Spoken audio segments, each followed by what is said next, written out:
welcome. My name is Maggie Olson. I am the founder of Nova Chief of Staff. We're going to get right into this Nova chat, but real quick, for those of you who are new to Nova Chief of Staff, we are the premier destination for Chief of Staff education and development. We launched our course about 2 years ago now, and at this point, we have over 1,500 students across 40 countries and 1,200 companies in our course. If you have any questions about Nova, just email us. We're really easy to get a hold of. A bunch of humans helping you out over here. hello@novachiefofstaff.com. And we'll share more a little bit later in this hour about our first ever sports focused Nova Chief of Staff cohort. For all of those operators out there who love sports, who want to work in sports, or maybe you're already in the athletics industry and you're like, wait a minute, I think I'm a chief of staff. I'm doing this business operator role for a business leader. I think I'm pretty much a chief of staff. This course, Nova's course, would be a really, really great opportunity for you to build skills. All right. So with that, I am going to introduce Jared and Kevin. So Jared Blank is the chief of staff to the University of Texas football head coach, Steve Sarkisian, and he has been the director of ops, chief of staff, in the past, worked for USC and University of Washington. Jared completed the World Marathon Challenge, which is running 7 marathons on 7 continents in 7 days. He also authored a book titled Running the Distance. And at the age of 5, he discovered that he has sensory processing issues and dyslexia. And Jared is and continues to be an advocate for dyslexia awareness and continues to raise funds for the Running the Distance Scholarship at the Park Academy in his own home state of Oregon. And our Nova sports industry track that I was just referring to, we are donating 25% of all proceeds to Jared's Running the Distance Scholarship Fund. So Jared, appreciate you being on. Welcome. Well, thanks so much for having me. Also, I've been a Nova student as well. And, from Kevin Carroll, who you're going to hear from in a minute, he's always challenged me to be forever curious. And so taking part in the Nova education has been really big, and super, super grateful for the opportunity to be here today. Thank you, Jared. We love having you as an ambassador, and you come up a lot when I talk about this chief of staff role, how the core purpose is the same everywhere from the boardroom to the sports field, although the day-to-day is very, very different. All right. So welcome to Kevin Carroll, author, speaker, and creative catalyst. Kevin is globally recognized and highly sought after, consistently delivering game-changing results. He believes that play is serious business and brings a playful curiosity and keen understanding of the human nature and lifelong love of competition to all of his endeavors. Kevin has also authored 4 highly successful books. He's helped turn creative ideas into reality. That is strategy into execution, vision into execution, like we talk about a lot at companies like Nike, Starbucks, Adidas, Walt Disney, Target, Columbia, Mattel, the NBA, and more. Kevin was named by Success Magazine as one of the 19 seers changing the world. Finally, Kevin served in the Air Force for 10 years as a language interpreter and translator, and so much more. He's also a lifelong student, and I just want to give a warm welcome to Kevin, who I met in Texas with Jared last year. Yes, thanks, Maggie. I appreciate it. Listen, Jared and this may go off the rails, so people need to be ready for that. So just FYI, because we've got this really dynamic rapport between us. And so Maggie, I'm gonna pray for you. So I'm thrilled to be a part of this. Thank you so much for giving us an opportunity to share our insights and hopefully some wisdom. Amazing. Well, those on the call are in for a treat. Before we dive into my prepared questions and kind of where we're going on this chat as it relates to athletes and leadership and next steps and the chief of staff role, I want to hear what you're both up to right now. So you talked about your bios, what you've done in the past. Kevin, what are you up to right now? And how do you know Jared? Oh, Jared and I have known each other. God, Jared, when was that? 2018? I remember 2017. 2017. Yeah, we met. Jared was at a crossroads in his life, and we got connected by a mutual friend, Yogi Roth. And we met actually here in my office space and just had like a long conversation about, things that he was passionate about, purpose, how could he pivot, new things to maybe venture into. And we just made a kind of a pact that we were going to stay connected. And little did I know that that vibe would turn into, us having lots of interactions and engaging conversations and moments where we collide for the same kind of purpose of lifting other people up. And it's been really wonderful to know him for, going on 8 years now, which is pretty crazy when you think about it. And I'm always up to something. I would say that there's no lack of things that I'm up to, but I'm most proud of, being involved with Jared and University of Texas Football Program in the shadows. And so I work in the shadows there, and it's been really wonderful to be able to have a little bit of influence and impact within the program. Very cool. And Jared, how about you? What's up lately? What's going on in your world? And what's your take on how you know Kevin?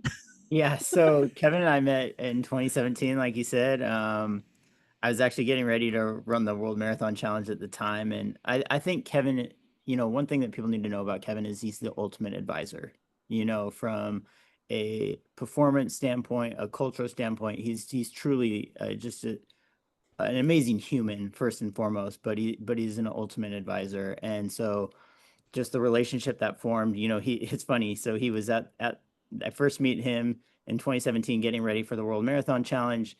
He knows Peter Rupi, who hired me at Columbia Sportswear, and he was my first day. He was giving a presentation at Columbia Sportswear, and then now here at the University of Texas. So in the last 3 stops, he's been around, and it's just been incredibly insightful to be around. He, like I said, he challenges you to be forever curious and have great energy, and when you're around him, that's just what happens. And so. Right now at the University of Texas, Chief of Staff, grateful to be here today. Thanks, Maggie. Wait a minute. You didn't say what you're up to. I know what you're up to. Oh, yeah. So I just finished a master's and now working on a PhD. Bam! Lifelong learner, both of you. Incredible. All right. Well, we're going to dive into talking about team captains and leaders and what makes a great team captain and what makes a great leader. Why do people follow great leaders? What makes a great team captain, Jared?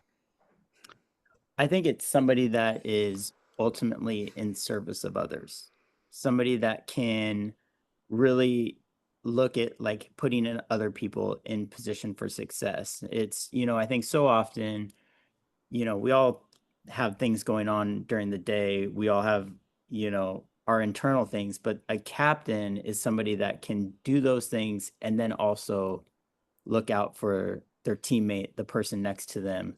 And I think that's what really makes an ultimate team captain. Yeah, and I think also too, if you want to hook on to that, Jared, the idea of being of service, but also being willing to be vulnerable, right? And having the courage to be vulnerable. I think it's really important for a team captain to be honest and to be able to say, I only know what I don't know. And I'm a work in progress, and we're all works in progress, and I'm just trying to get better. And sometimes you're thrust into that position because of the role you have on the team, the position that you play. They make assumptions that you're a captain. And so I think you have to grow into that, and you have to find your leadership style too. I think that's that other key thing. The best captains that I've ever met find their own voice and presence and don't try to mimic somebody else. I think that's really, really well said. And, Kevin, I think the vulnerability piece is huge because it goes from providing encouragement as well as the truth of like, if somebody does need to step it up and being, I think it's such a good point, Casey. Yeah, accountability. Yeah, we have to be willing to do that. That's not easy if you're 18, 19, 20 years old playing for a college team and you're trying to, straighten somebody out, right? But they do what they see. So how do you model it? I think that's the other piece too, is you have to model the behavior that you want people to reflect back. What is it that you always say? Model it, enable it, and then celebrate it? And celebrate it. Yeah, exactly. Model it, enable it, celebrate it. That's Angela Duckworth, just FYI. Yes. So, yes. With a KC twist. There you go. There you go. Yes. Yeah, it's interesting that you quoted Angela Duckworth because one of her, best books is Grit, right? And the Yes. concept of grit. Got it And I right think here. Got it right here. perfect. Yes. Pull it out. Pull Bam. it Yeah, there out. you go. Bam. There you go. Just FYI. Yes, there you go. We didn't Just plan happen to this. have that. Nope. Just happen to have it. Yes. But like athletes, grit, determination, learning how to lose, learning how to win, learning how to continue to stay motivated and motivate each other as a leader through loss or through, missed opportunities and missed plays. I think a lot about the translation from being an athlete, how that just inherently makes you a leader, whether you're a team captain or not in different situations. And then the connection to the chief of staff role. Mm-hmm. And I'm happy to draw some connections here in a minute, but I'd love to hear from you, Jared, chief of staff, current chief of staff first. How do you kind of think about the connection between leadership, sports, and then the chief of staff role? Such a great question, and I think there's so many layers to that question. But I think one place that we can start, at least, because I think you could take it a number of different ways, is like, in sports, and Casey talks about this, and he might have some more insights on it. You got to be able to lead from the bench.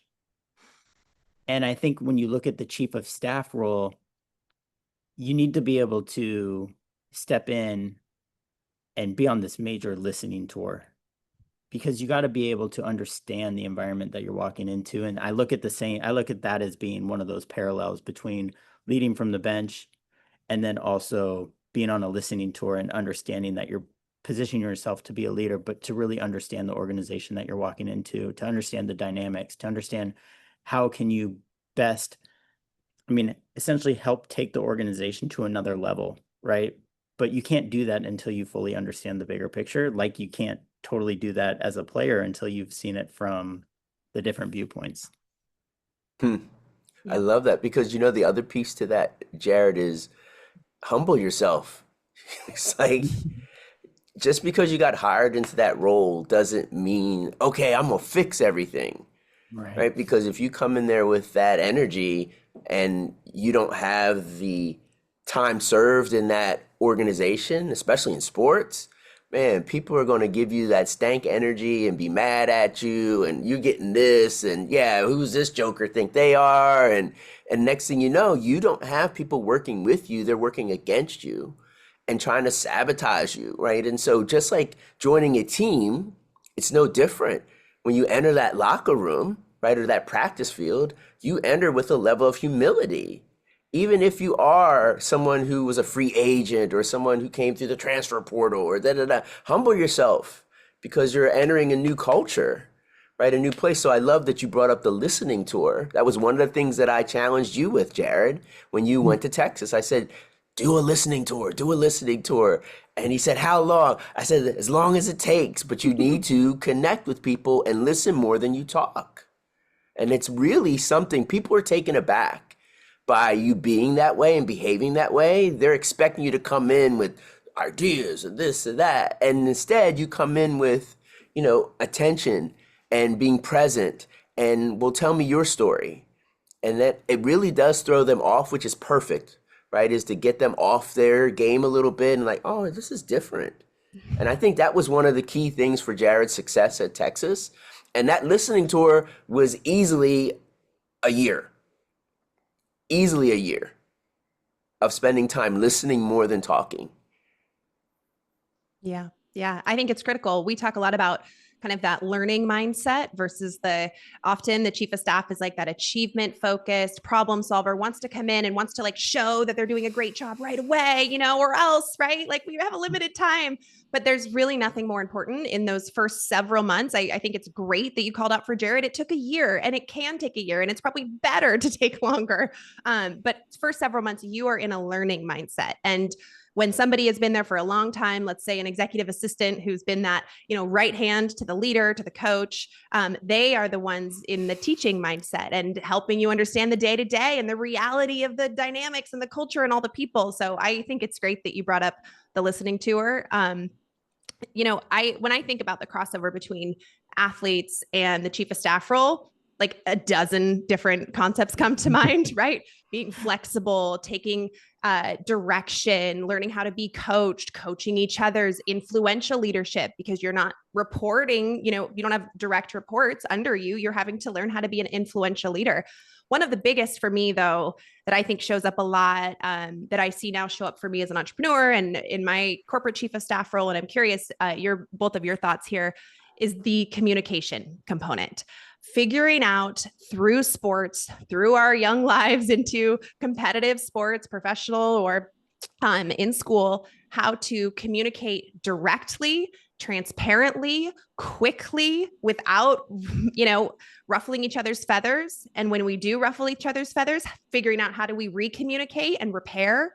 It feels like to me that shows up constantly in this world of leadership. And I'd love to hear your thoughts on the communication component and how that shows up in the business world for, athletes, or the lessons we learn there. And Kevin, I'll go to you first. I think it's important to really be clear with your message and be confident in the way you're delivering it, but you have to have done your due diligence before you just kind of jump off the handle with it. And so even if it's really in rapid time, and if you don't have the right answer, then tell people, I'll get back to you. There's nothing wrong with saying that. I'll get back to you, right? And I think the best leaders that I've met with their communication, they're always demanding but not demeaning. They're always demanding, but they're not demeaning. And the reason that they're demanding is I know you can raise your game to the standard that we want here. I know you can do that. And I'm going to offer you the resources and things to support you to get there. But I'm not going to belittle you, right? I'm not going to chastise you, right? Praise in public, counsel in private. That all really matters. And so there are really fundamental things that leaders need to do around communication. But once again, I go back to what's your leadership voice? What's your leadership presence? What's your leadership style? You need to know those things. That way will always inform the way you communicate. Yeah. I'm going to take a slight spin on this one for Jared. Always demanding, not demeaning. I hear that as high expectations, right? Kind and direct always. I want to hear, Jared, from you. Sports athletes throughout our years, we are focused on winning. We're focused on winning with a team. We have high expectations for ourselves, probably more than anybody else. And then we have high expectations for each other.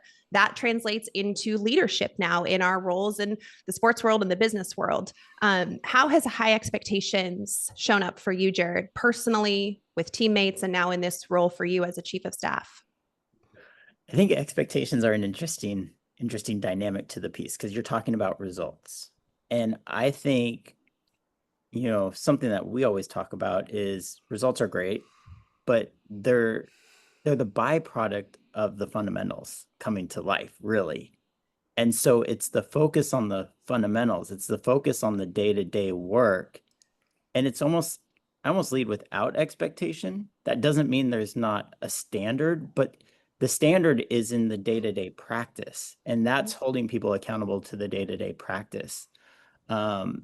But the results will ultimately take care of themselves if you're doing what you love to do and you're passionate about it on the day-to-day basis. That's what I've found. So that's kind of a level to this process. And I think going back to looking at communication too, communication is not only talking, but it's the ability to listen. So those two things need to happen. And I think one of the most beautiful things that you see like on film is, whether you're watching a football game or a volleyball game, you see a player tap their hip or make a signal to their teammate, and then they know what to do based on that communication. And to Kevin's point of being demanding but not demeaning, that you're not seeing somebody yell, you're seeing somebody tap a hip and know what to do. And that, you're seeing one person talk or communicate and the other person listen, and being able to follow that piece. And I think that same energy needs to apply whether you're in a chief of staff role or a business role of any sort. And so it's a big part of that process. And then the results ultimately take care of themselves. Yeah, well said. And one more point on this, the listening tour doesn't end. No. I think it can be a big part of a year plan, but it's a fundamental piece. It's constant. Yeah, I can tell it's who you are as a person, Jared. You are a listening tour. Like since when I met you till now, like that's always who you've been. So I understand that deeply. Yeah, that's real. That's real. It's real talk right there. Hashtag facts. Yes, you kind of nailed that, Maggie. Yes, yes. Yeah. That And I think is, it's why yes. he's so successful, humble listener. I mean, the first thing you said last time we spoke about the chief of staff role and now in leadership in sports is that these roles exist to serve others. I don't think there's a more humble and true way to articulate that. So, Jared, thanks for being you. Appreciate you all. Okay, right. thanks. It was great Okay, bye. podcasting. Goodbye. All right, let's talk about performance. So in sports, performance on game day comes from preparation. Kevin, how do you see that same dynamic playing out when you think about leadership, the business world, coaching at this point, and potentially as it relates to operator or chief of staff roles? Jared kind of brought up the idea that the results will come as they're the outcome of what you do every day. And so we talk about consistency and discipline and the ability to just do things so that you do those exceptionally well, the basic things, the fundamental things over and over and over. And I think that really the performance is going to happen, right? Like you're not going to be surprised by the outcomes, how you perform, how you in the crucible, whatever it might be, business crucible or game day crucible, you're not surprised because I've actually been preparing and putting the time and energy into this. And so it's that idea of being really great at consistency, being really great at discipline.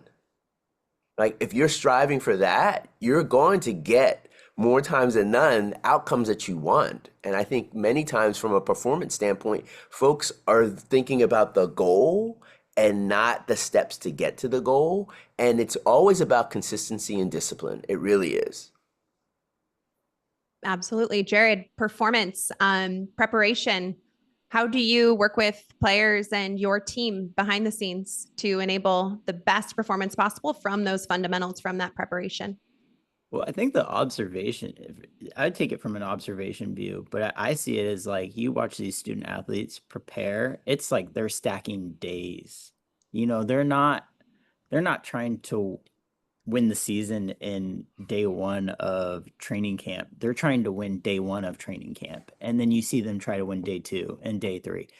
So to Casey's point, it's that consistency. It's that willing to stack days, be patient, and then you see that ultimately progress. Yeah.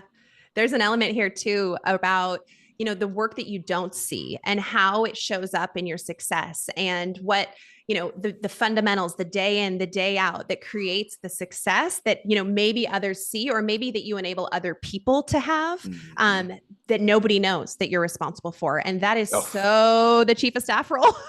In so many ways. Kevin, what are your thoughts on that? Yeah, well, I'm a former athletic trainer. That was one of the things that wasn't brought up. And so I understand that selfless and doing the work that doesn't necessarily get praised. And, I think that it's so important for folks to understand why you've decided to do this role.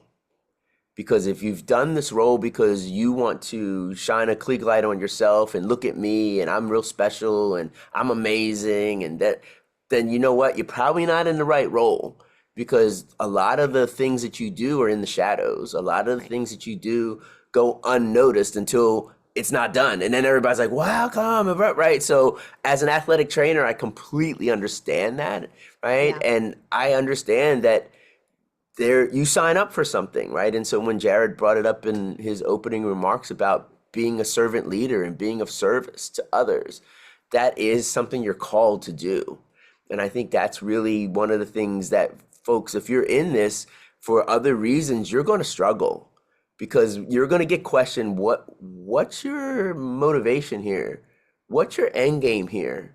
Because it doesn't feel like you're serving in the capacity that we've hired you for, and you're trying to elevate yourself in a different way, but the role is asking you to behave this way. And I think you have to know thyself. I think it's really important before you decide to venture into this kind of a role. You better know thyself that you're okay with not getting the praise. You're okay with not being able to post about what you all did and how it was and all that, right? You're okay Yep. with that. Because if you're not, you're in for a rude awakening, because you're going to get Yep. called out real fast Yeah. about Yeah. your behavior and your focus and what is the way that you're using the role and all of that. So I think it's very important that you've made that you have that understanding about yourself. And I think that is a really part of the calling for a chief of staff, an athletic trainer, people who are in service capacities within sports organizations. Absolutely. All right. Well, we're going to turn in a bit towards transferable skills. So, as you both know, athletes often have skills that translate into leadership and business. We've already touched on a number of them, but many in the moment, and probably for several years, sometimes a long time, struggle to recognize what are those transferable skills. How did they build this incredible resume for themselves through the things they learned in sports and with teams, to then leverage themselves to move into a role that they might not have thought possible. Jared, I'd love to hear from you first. What transferable skills stand out to you, and how can athletes become more aware of them when it comes to sports and then, the business world or the sports of business world? Yeah, I mean, I think it's, being part of a football program, I think is interesting because, yes, football is important, but we're in here to build better humans. And essentially, you're trying to give people that are here 3, 4, 5 years a playbook to go operate their life. And if they can take some of the things that are taught here from a football standpoint and take that into the real world, be it whether they play professional football or go on to another professional endeavor, that they have some real strong skill sets.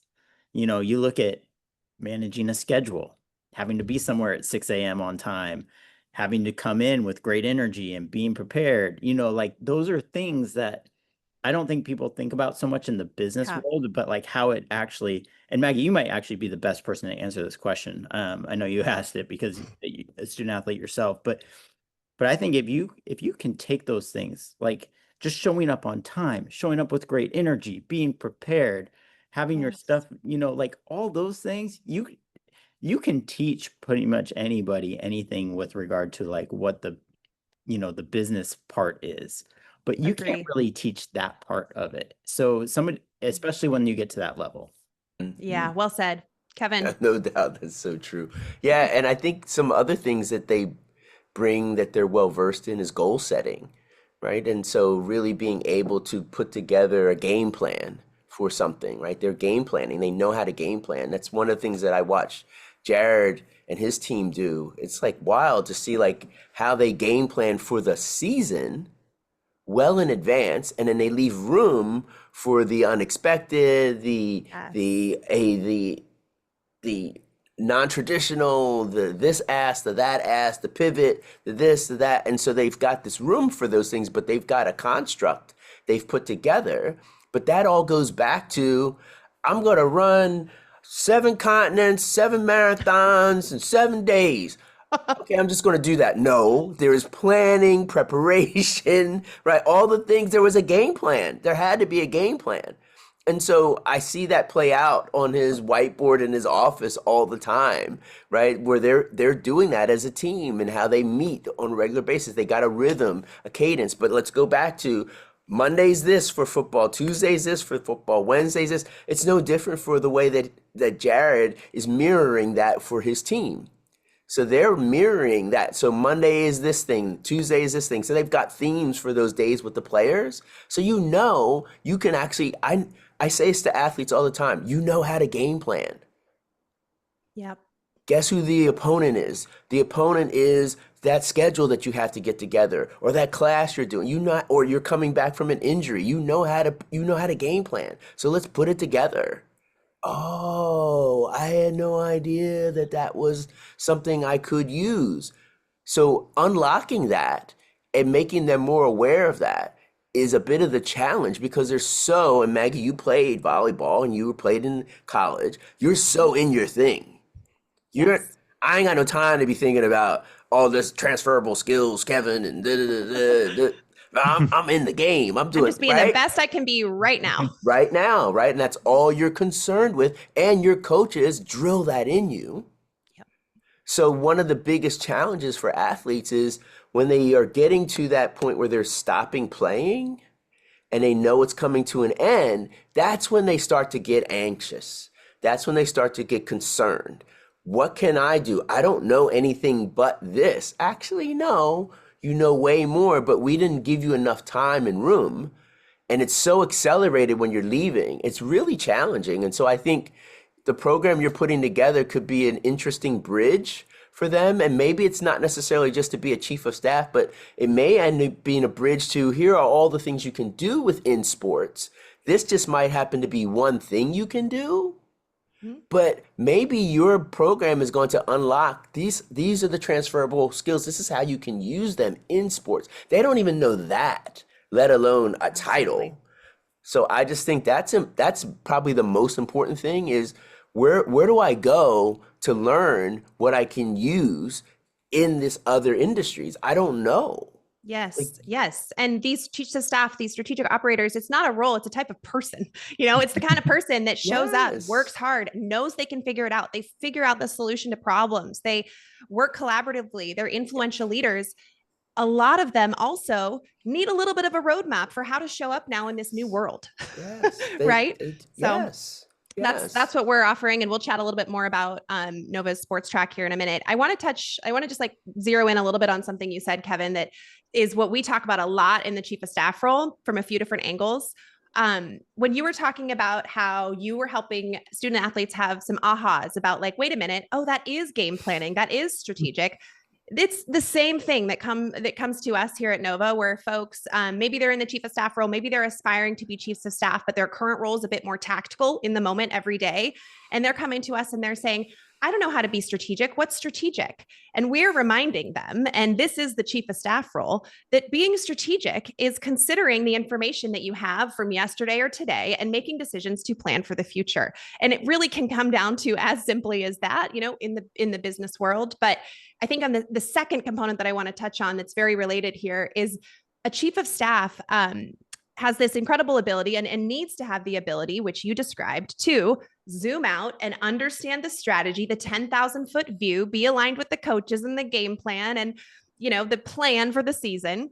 And then also step in and be the tactical doer, the person getting it done on the field, practicing those fundamentals nonstop every single day, day in and day out, to execute the plan while building in flexibility for it not to go right, for you to have to create a new template, to bring in a new team member, and all of it to go seamlessly. So if we haven't convinced people on this call that athletes are leaders and chiefs of staff, then I don't think we've done our job here.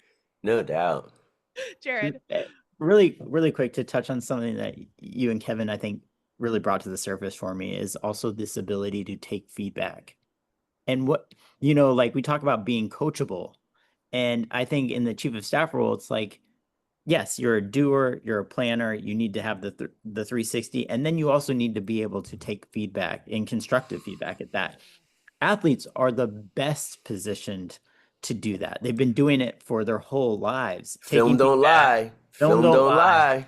Take it and give it, right? Yeah. Yes. Take it and give it. Yeah, you talk about the captain role, the ability to take it and give it.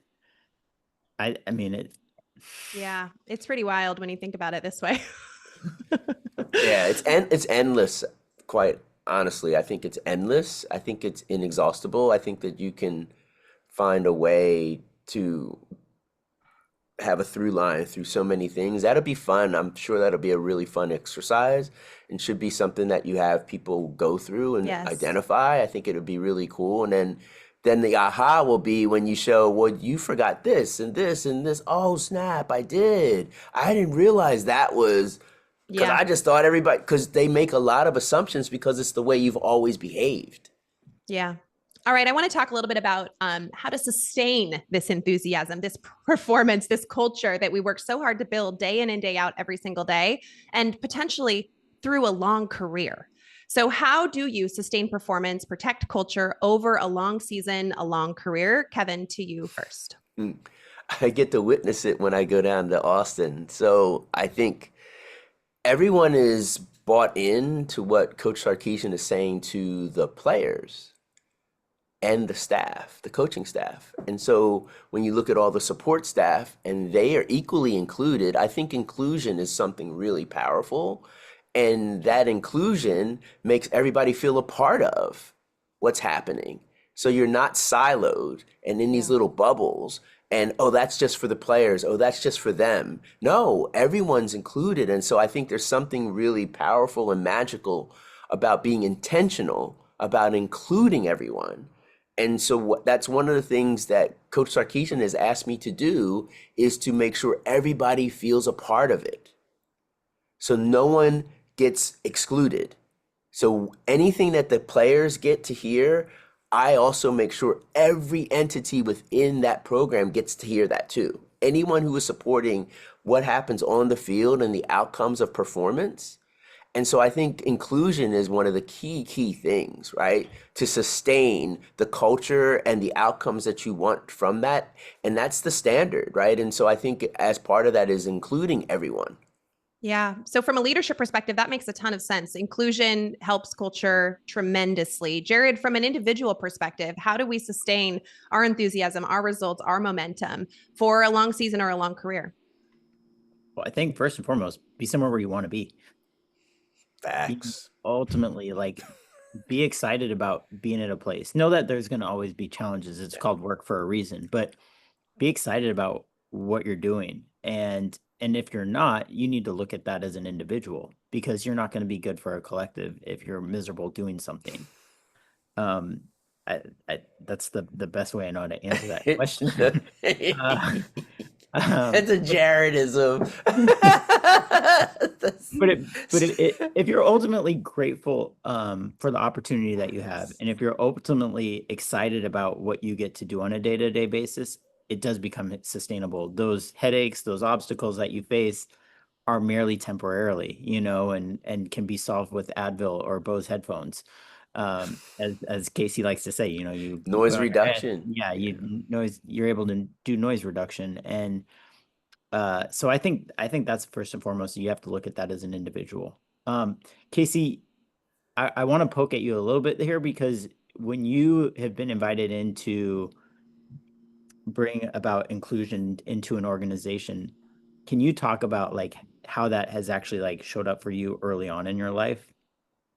Because I think that's an important piece. Yeah, I appreciate that, Jared. So I think that sport has been, one of the key things for me to understand very early in my life about inclusion and feeling like you're connected and belonging and being a part of a team. And so I recognize the value of being on a team from my childhood and the challenges I was facing as a child.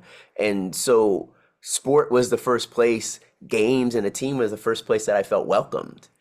And so I come into a building, a sport industry place, and I'm already grateful because I've got this history with it. And so I'm always looking at people like, why aren't you need to check yourself, because you get to be around a place where games are played every day. Are you kidding me? So I think I always find a way to kind of jostle people a little bit, like, yo, you could be at a widget factory or this, right? And you get to come around where people are showing, the capacity of humanity and a human, physicality. I mean, you get to come and be around that. And so, so I think it's been always something I've held a level of reverence to, because I say it, pretty emphatically that a ball saved my life. And so when I go into a building, when I'm around sports, when I'm around athletes, when I'm around people who work within those organizations, I always want to serve as a reminder to them of how that is a really unique environment that you get to be a part of every day. And yes, there might be strife and challenges and difficult things you're navigating, but at the end of the day, the product that you get to be a part of on game day, are you kidding me? Like, that's so beautiful to watch all your effort and energy go into that. It's really magical. And so that's a big part of what Jared was alluding to, is that I serve as that reminder in the building And I just always want to level set people that way, right? And ground them back in their purpose because they know my story. And so when they see me, they understand, like, hey, let me check myself a little bit here. Like, yeah, Casey, I appreciate you reminding me without reminding me. Wonderful. Well, before we move to questions, I want to give each of you the opportunity to give some advice to somebody transitioning from the world of athletics. Maybe they're a recent student athlete. Maybe they've been an athlete for their whole life and they've been in the business world for a while, but they're still struggling to articulate their transferable skills and really position themselves well. Jared, what advice do you have for somebody looking to move from the world of athletics to, leadership or the chief of staff role? I think first and foremost, I talk about Kevin being an ultimate advisor. And you look at people coming from the sports world, they've had coaches their whole lives. So I think having a coach or having an advisor that you can talk to about that transition is super important. They don't need to necessarily be in the job that you're trying to get. I think it can just be that, find that mentor, find that advisor, find that coach that you can actually have that one-on-one conversation with, because that will be your first step, right? Like that's your first step into transition world. And I think it's just so important that we all have them. We all need them. We all need a coach in our lives. So I think that first and foremost, and then to explore how you did everything, like you picked up a ball for a reason. What's the next best thing that you are excited to pick up? Is that a pen? Is that writing? Is that, what is that next thing? And it's a little bit of lonely work that needs to go into that process. So there's got to be some patience and grace for the individual going through it, that it's not an easy task. It's a deep dive because you're looking for that similar feeling. You know what it was like to pick up a ball. What's that next thing going to feel like? And it might not ever equate to picking up a ball, but can you get close?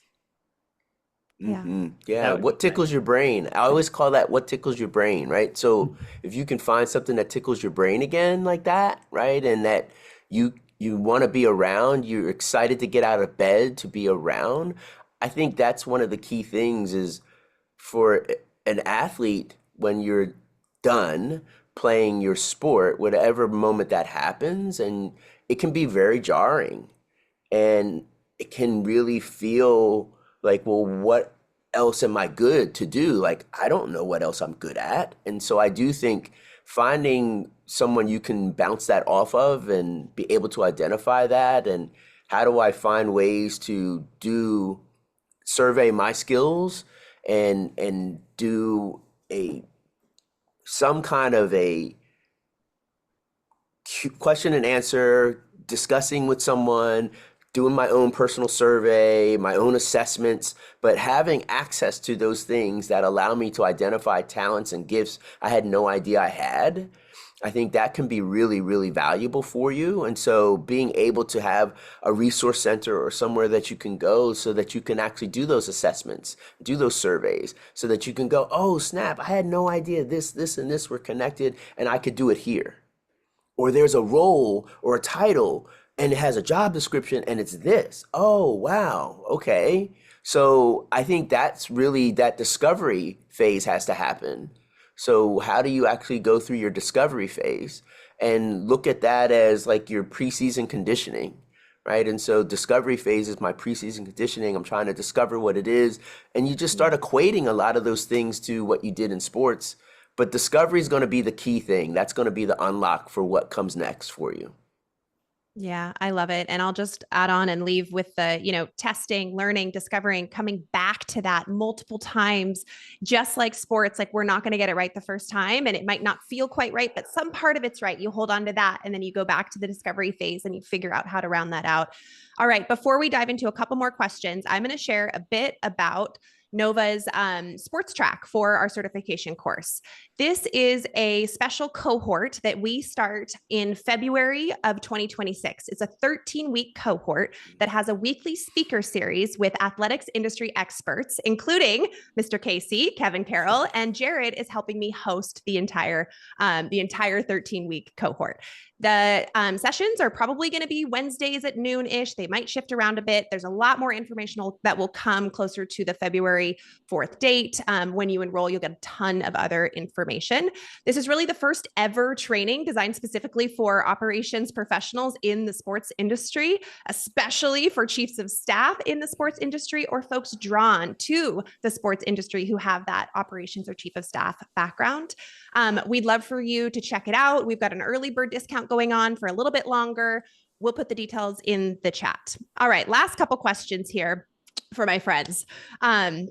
Kevin, how do you talk about teamwork, discipline, and resilience in a way that resonates with employers? This question came from the chat. So a big part of what I talk about around teamwork, resilience, and what was the other part of that? Teamwork, resilience, discipline. And discipline is I always go back to the idea of growth mindset and the importance of staying curious. And so with that curiosity, you find a way to tap into the resilience or grit, right? The discipline, necessary for that, and the teamwork, right? Because we're all trying to actually better ourselves. And so the growth mindset is really about that, right? Is leveling up. And I always talk to businesses and teams about we're the greatest app ever created as human beings.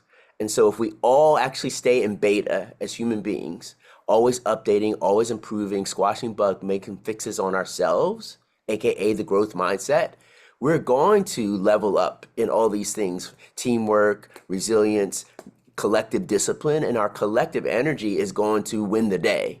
And so that's how I typically talk to organizations and teams about that. I love that. Jared, this question's for you.